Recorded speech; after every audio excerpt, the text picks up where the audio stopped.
the white nationalist clash that's taking place in the Republican Party right now, which is awesome. It's a real, like, what did you think was going to happen moment. What you're saying about putting aside the tribal interest for the corporate interest, that's absolutely the case. The main challenge to that, a big challenge to that, is organized Jewry in America.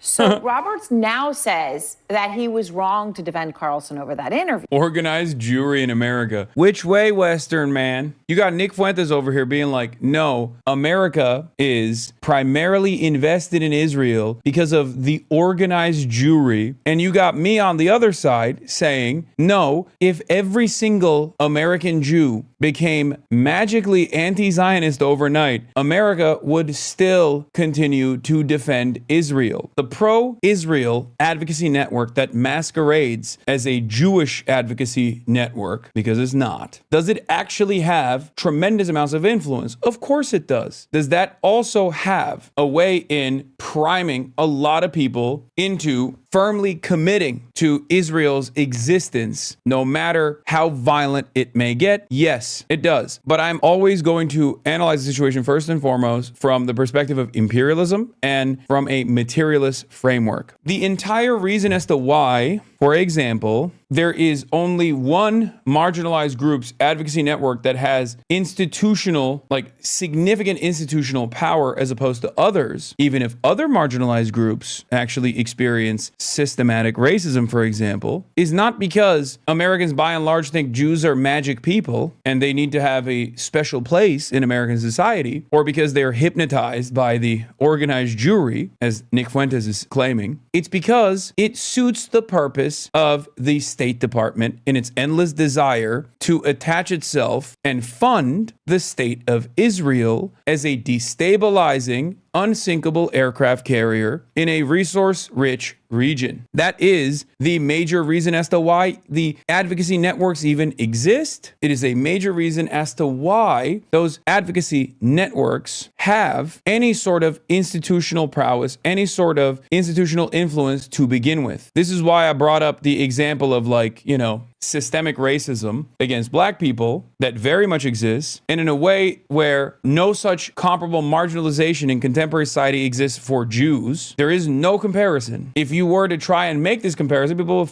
fucking laugh at you. People are like, what the are you talking about? This doesn't mean that anti-Semitism does not exist. It does. But at the systemic level, there is, especially now, no institutional anti-Semitism. There used to be, I mean, Jews were pushed away from going and getting higher education. Like, there were definitely instances in American history in our not so distant past where Jews did experience systemic discrimination. It doesn't exist right now. Like, that doesn't mean that there isn't marginalization in the form of, like, individual acts of racism, anti-Semitism specifically. It does. That is real, 100%. But Jews are white. By and large, Jews are seen as white people in this country, just as there are no systemic forms of discrimination against Irish people or even Catholic people nowadays, when those sorts of systematic forms of discrimination certainly existed for Catholic people, existed for Irish people, existed for Italian people. Jews are functionally white in this country. And yet, even when it comes down to the Republican Party, they have this incredibly strange attitude where they go, you can make fun of everybody, you can undermine every person, except for white people. Don't do that too much. Like DEI, we're anti-DEI except for Jews. That's basically the way that the Republicans have presented it to the broader public. State-mandated forcible wokeness against anti-Semitism, and basically state-mandated forcible racism for everybody else. The reason for that is because anti-Semitism is wielded as a weapon cynically by people who want to defend Israel. That's it. That's the only reason why there is a special status for this. If Israel wasn't seen by those in positions of power in this country, Jews and non-Jews alike, as a profoundly important foothold in the Middle East, nobody would give a shit about anti-Semitism, just like they don't give a shit about, you know, anti-black racism, anti-brown racism, Islamophobia, blah, blah, blah. Having said that, Nick Fuentes is an anti-Semite. He's a Holocaust denier. He's an anti-Semite. That's just the truth. What is now taking place within the Republican Party's ranks is that because they have basically trained an entire generation of Republicans to despise every group that doesn't fit the in-group identity. The inevitability of these guys also becoming anti-Semitic was right there for anyone to see. Of course they were going to be anti-Semitic too. Why the fuck wouldn't they? You kept saying everyone is woke, and you kept leaning in to destroying wokeness. You said everyone was experiencing suicidal empathy. Why wouldn't those guys inevitably turn around and say, you know who's actually responsible for this? Organized Jewry. Because that's what they've always said. I talk about this all the time with respect to liberalism in general. Liberalism has this good-bad dynamic. There are good people and then there's evil people, right? There's this weird moralization of people's actions under liberalism that doesn't exist under a materialist analysis of the world that Marxists abide by. And ultimately, that means there's always going to be a need for an outgroup. And that outgroup has historically been Jews. This is the reason for pogroms. This was always the reason the blood libel was always an inevitability that Jews would be outcast, seen as permanent outsiders. And the most extremist version of that was obviously, aside from Tsarist Russia, was Nazi Germany. Bro's just saying at this point, oh man, if only you could have the capacity to understand what I'm describing to you, because I'm kicking game right now. If only. Historically, every conspiracy needs to have a primary villain, a group of people that are outsiders, that are responsible, that are the shadowy puppet masters. And historically, that group of people has always been Jews. So it is additionally insane that conservative Jews that work within the confines of the Republican Party, whether it be neocons or whether it be, Mark Levin, David Horowitz, who obviously died recently, Ben Shapiro and the like, thought that this wasn't an inevitability, okay? Jewish people have always been historically the popular scapegoat. When material conditions collapse, people turn around and blame the Jews. This has been the case. There is always a need to wrap this worldview that operates on good-bad dynamics with primary villain, like the people responsible for it. The Marxist opinion on this, the Marxist analysis on this dictates that people's class positions unite the capital owning class to operate alongside their class interests. The liberal position, the capitalist position, has no way of addressing why so many wealthy people operate the way that they do, so they look for alternative villains. This is why the liberal position, if left unexamined, if left unaddressed, especially if the average person who considers themselves to be liberal or, the average capitalist is not educated on any sort of Marxist alternative, any sort of materialist analysis, will inevitably try to make sense of all of the harm that they're experiencing, especially in times of unique economic hardship. And opportunists, fascist opportunists, reactionary fascist opportunists like Nick Fuentes will take advantage of that anxiety and turn around and position the historical outgroup that has consistently been vilified, at least under the Christian tradition, the Jews, as the primary group of people that is responsible for everything. You better be careful. Because if I'm a Nazi, then there's millions of young people that are following a fucking Nazi. So you better be careful about those words. You're saying I'm a Nazi, I'm a monster. There's a million monsters then. There's a million Nazis out there then.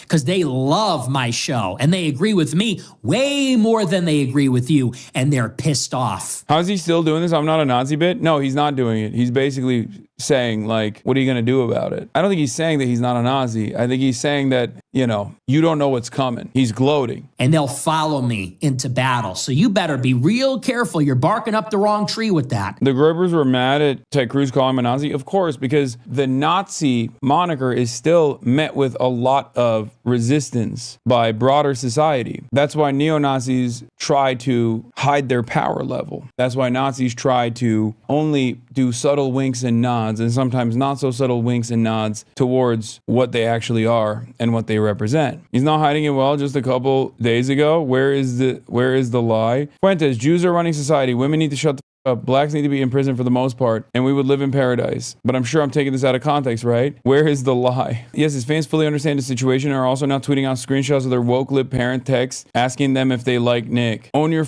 mom, dude. Time to stand up to that bitch. Time to stand my ground, says Johnny Football. So you follow/listen to Nick Fuentes? Yes. That's sick, bro.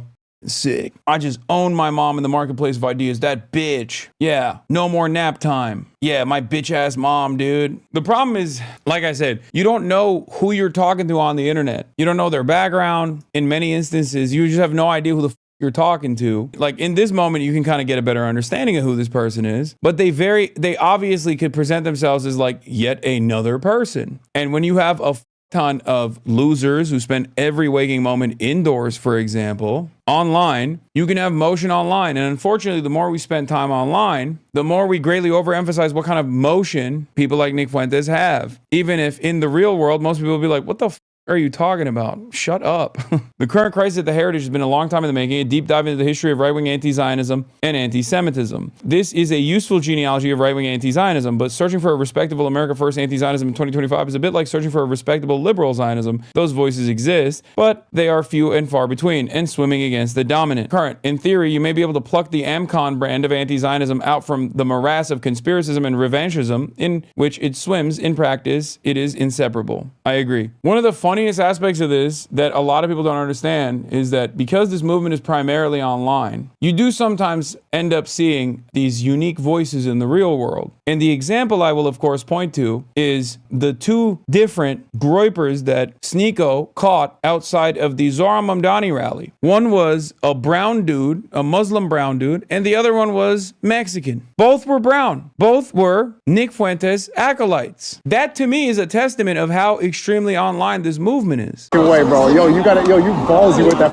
hat, nigga. Wait, yo. I love your this guy's fucking ballsy. Wait, what's your name, bro? Armando. Yeah. Are you Mexican? I'm descendant, yeah. You're a Mexican Groyper, bro. Just like Nick Fuentes. Yo, you're gonna make this shit hot, bro. Get the away from me, nigga. What do you say? What do you say to this guy, bro? What do you say? Why does he caught them like they were fish? Brother, like...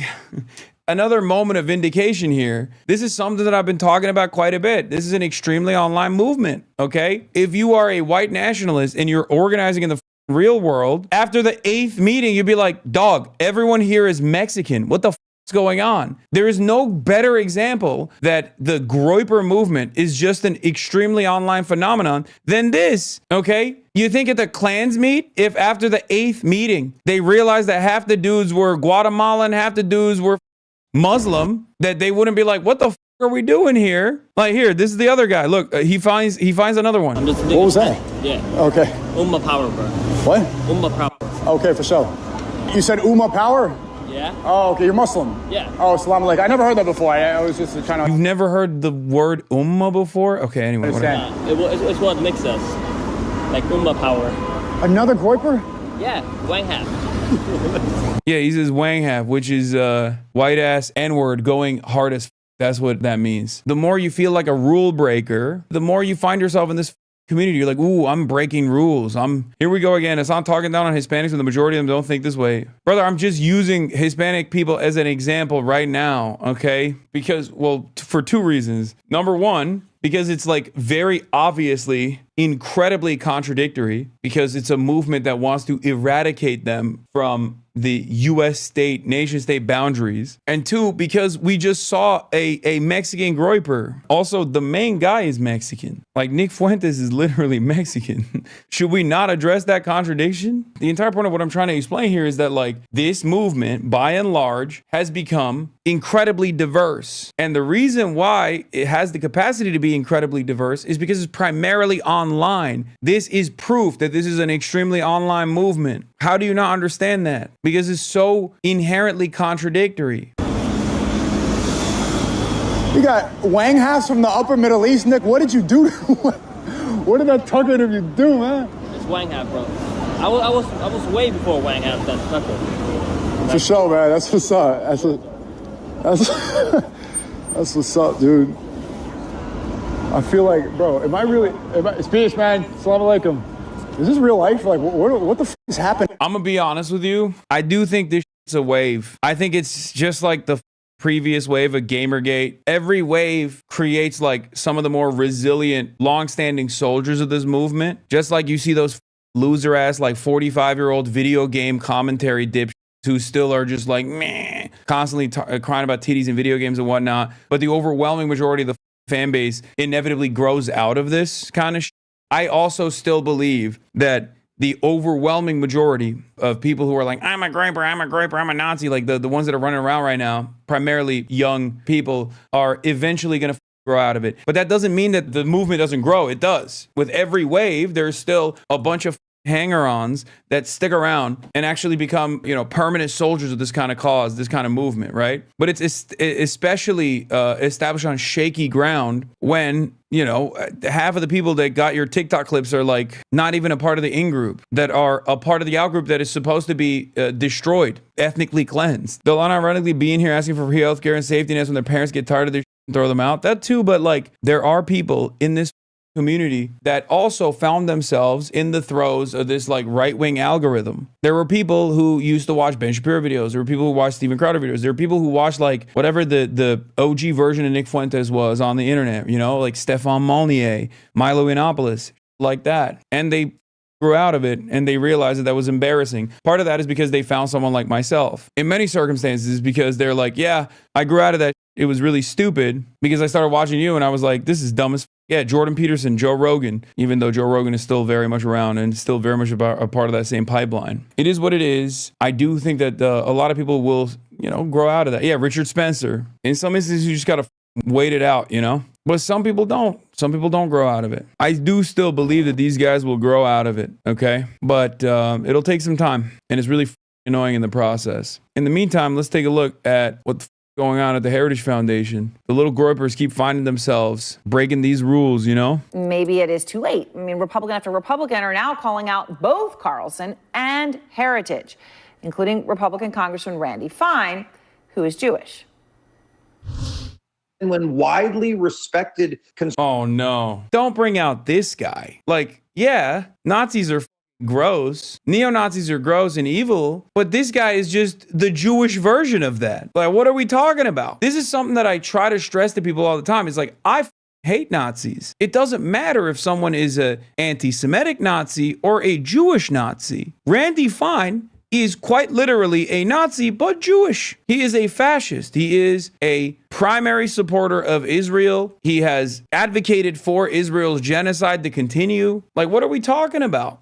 This guy. I don't give a shit about this guy. It's ridiculous. Okay, Nick Fuentes is a bigot. Why is Ben Shapiro not the same exact thing? Why is no one calling to cancel Shapiro or Randy Fine? Fine thinks Israel has a right to murder their Muslim neighbors. I think that's worse than anything Fuentes has said. Why the double standard? He's cooking. He's cooking. It's true. Because, like, why do we hate Nazis, right? Why do we hate fascists? The reason why we hate fascists is, or the reason why we consider fascism to be dangerous is because we know what happens when it's left unaddressed. Because the most extreme version of, like, fascist policies in action is the Holocaust, right? Okay, Israeli fascists are doing the modern version of Holocaust. And we got loudest advocates amongst us all the time, chirping stop. So in that regard, one dude is trying to restore the old guard version of Nazism. And so far, I guess his advocacy's death toll, I don't know, however many school shootings that his fans have conducted. But Randy Fine's advocacy literally revolves around Israel, which has more numbers on the board in contemporary society. And yet, we look at Randy Fine as a perfectly valid, perfectly normal citizen and a normal part of American society. My advocacy is Nick Fuentes, but we should also understand that people like Ben Shapiro and people like Randy Fine are exactly like Nick Fuentes, and we should treat them in a similar way. We should be like, yeah, you're out of your mind. You're literally a conductor and defender of the modern Holocaust. It's ridiculous. It's just incredible how much Kevin Roberts and by extension Heritage have managed to piss everyone off in just over 1 week. All thanks to a 2-minute video. Nick Fuentes last night. Kevin Roberts. We're going to fight for these young guys. Yeah, well, you lost them after your apology, cuck. Nobody respects you and nobody respects Heritage. You're finished. Just a matter of time. Just wait. I cannot believe how much prestige this motherfucker got for being anti-Israel for years due to his anti-Semitic position. Like, it's not like he's anti-Israel because he loves the Palestinians that are being slaughtered. He doesn't give a fuck about them at all. He hates Muslims. And depending on his career ambitions, he might even hate Muslims more than he hates Jews, right? I mean, it's amazing. Heritage used to be, okay, you would go there for economic papers and you go, for traditional, more conservative, small government Right now, it's become this very, very different thing, Project 2025 and on, right? Yeah, by the way, the funniest thing about Heritage being like, we got to be more Nazi, actually, is that they literally wrote Project Esther, which I warned about, which the Trump administration was following when they tried to deport Mahmoud Khalil and Mohsen Mahdawi and many others. They wrote Project Esther. That's their thing. And I told you back then, this has nothing to do with anti-Semitism, obviously. Former Heritage Foundation official straight up admits that Project Esther was designed to contradict and rebut and silence people who say Israel's committing a genocide. So is the Heritage Foundation anti-Semitic now? Yeah, there's always been anti-Semites on the right. It's just that there's a level of anti-Semitism that's permissible as long as you're pro-Israel. And the problem here is that the anti-Semites, the most visible anti-Semites now on the right, are also anti-Israel. That's the issue. That is the Candace Owens dynamic. Ben Shapiro, who is Jewish and very pro-Israel, hired Candace Owens knowing full well that she was anti-Semitic. But at the time that Candace Owens was hired by Ben Shapiro, she also happened to be pro-Israel. Post-October 7, Candace Owens saw whichever way the wind was blowing and realized, oh, I shouldn't just be anti-Semitic, I should also be anti-Israel. That's when she got fired. And the same goes for a lot of these folks. It's not their anti-Semitism that's a problem. From the perspective of a lot of these people, it's actually their anti-Zionism, or not even anti-Zionism, but just like anti-Israel. Their anti-Israel position, born out of their anti-Semitism, that's a problem. For many of these guys, for a very long time, they just basically would try to use the anti-Israel position to hide their anti-Semitism, right? And maybe some of them were also genuinely anti-Israel.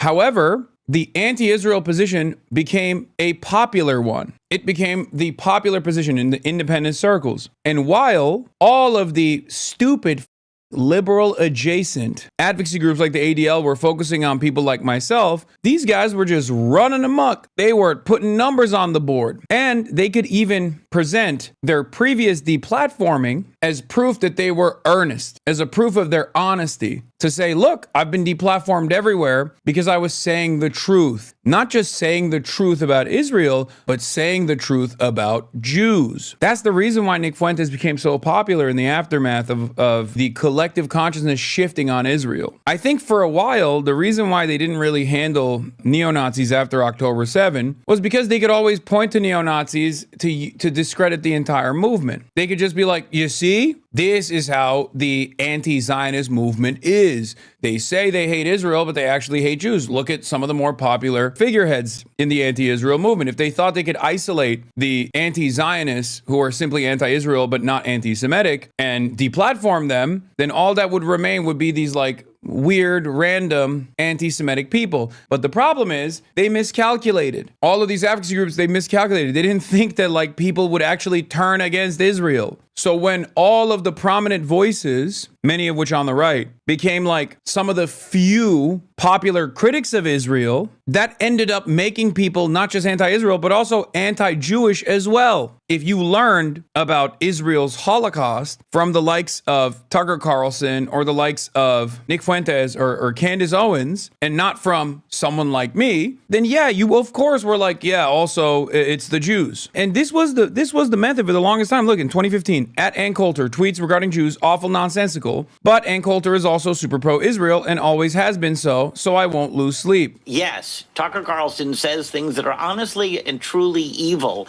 against the Jewish community, and we cannot pretend that there's this idea of, no enemies on the right. That's great for political partisans, but if you're out there promoting values, and especially Jewish values, like we do as a Jewish organization, we're called Coalition for Jewish Values. We cannot pretend to be partisan. If we're going to call out Ilhan Omar or Rashida Tlaib, we're going to call out Marjorie Taylor Greene. Two people that have never said anything anti-Semitic versus a woman who has literally said Jews have space lasers that they did wildfires with. At a certain point, you got to realize that you are the reason. You're doing it. You took valid critiques of Israel and you slammed it with ridiculous statements about Jews, and you put it all together, and now you're going, oh, how did anti-Semitism explode? You did it. You made the sandwich, bro. It's the Subway meme. My brother in Christ, you made the sandwich. The f*** are you talking about? You literally wouldn't give any room for people to breathe and be like, this is up. Do you see what I mean? If you constantly hit the this is anti-Semitic, we must deplatform line, against all criticism of Israel, then yeah, when more people criticize Israel because they start realizing what Israel's up to and Israel's popularity is sinking, and you still think you can call all criticism of Israel invalid and anti-Semitic, then people are going to go, okay, I guess I'm anti-Semitic. In this day and age, at this stage, the only place where that kind of attitude and that kind of narrative is still kept under wraps is basically mainstream media and to a certain degree, Congress. Okay? Anti-Semitism has lost its institutional power. In normal places in society, people are dropping anti-Semitic left and right. And a big part of that is quite literally because you wouldn't give any space for people to criticize Israel when Israel is worthy of criticism. It's incredibly worthy of criticism. It's crazy. And they're still doing it. They're still like, Zohran Mamdani is anti-Semitic.